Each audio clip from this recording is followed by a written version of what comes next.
उत्तर प्रदेश, तामिळनाडू, केरळ, पुदुचेरीसह अनेक राज्यात वादळी वाऱ्यासह मुसळधार पावसाचा इशारा देण्यात आला आहे. भारतीय हवामान खात्याने देशातील अनेक भागात पुढील काही दिवसांपर्यंत जोरदार पाऊस, वादळी वारे, वीज कोसळण्याचा अलर्ट जारी केला आहे. 10 ते 12 मे कालावधीत उत्तर पश्चिम भारतात हवामानात बदल होण्याची शक्यता आहे. त्यामुळे मेघगर्जना आणि विजांच्या कडकडाटासह वारे ताशी 40 ते 60 किलोमीटर वेगाने वाहू शकतात.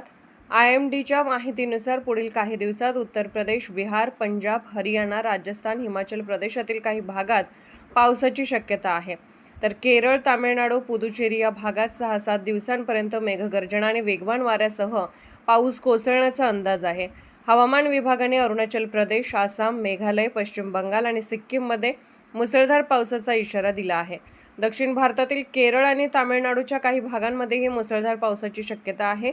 बिहार, विदर्भ आणि तेलंगणामध्ये गारपिटीची शक्यता आहे. 9 मे रोजी पश्चिम बंगालमध्ये ताशी 70 किलोमीटर वेगापर्यंत सोसाट्याचा वारा वाहण्याची शक्यता आहे. उत्तर प्रदेश, मध्य प्रदेश, छत्तीसगड आणि झारखंडमध्येही सोसाट्याचा वारा आणि वीज कोसळण्याचा धोका असेल. जागृत महाराष्ट्र न्यूज, मुंबई.